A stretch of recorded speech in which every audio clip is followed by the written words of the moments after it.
As Stephen was talking, I was thinking of Barbara Streisand's song, "People, people who need people are the luckiest people in the world." John's been taking voice lessons with us. No, I have not. I'm just trying to make you laugh a little bit. So let me ask you all a question right now, just so we can get a little feedback loop going. Do you all agree that it's all about people, it's all about making a difference, making a profit is good, but the number one focus is creating a culture and a company with people who love and value what you value as well? If we can get a little feedback loop, Kristen, what are some feedbacks? By the way, Kristen's here at the office, everybody. And everybody loves Kristen because she is focused on people and is amazing at working with people. So, thank you, John. What are some feedback from our group here? They're all agreeing with what you said about it being more about the people. And we don't have any questions as of yet, but awesome. As soon we'll get some. Good.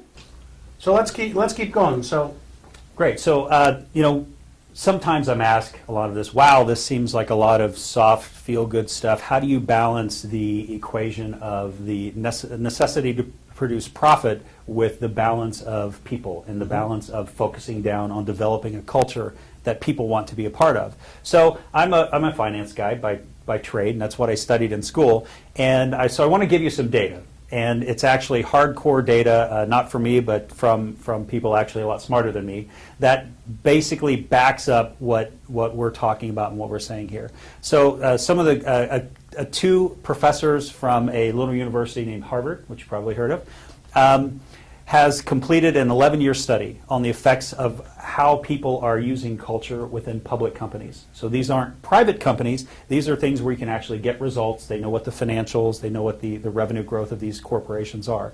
And basically what they did is they've divided folks into a weak culture where the value of culture has not been emphasized whatsoever. It's kind of just roughshod, do whatever you want.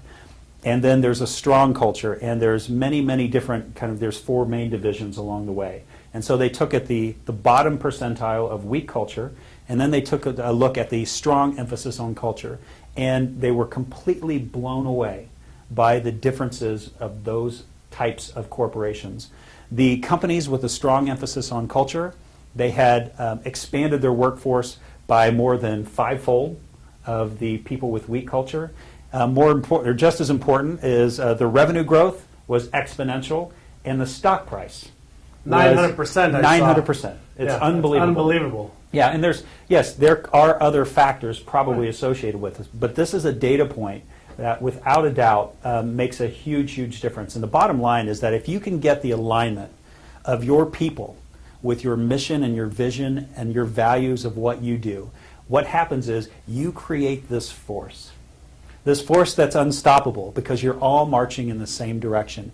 And whether that is two people, 4 people, 400, 4,000, the rules still are consistent. And that is that culture helps everybody get on the same page and march in the same direction.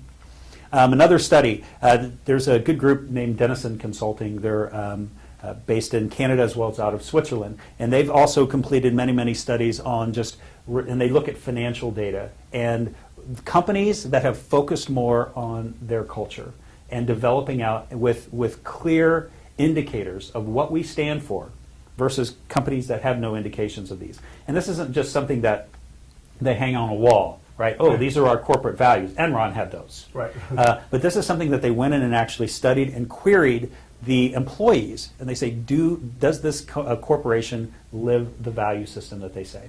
And those that do, I think we have another chart here that shows the return on assets is, again, compared to the bottom group, is unbelievable.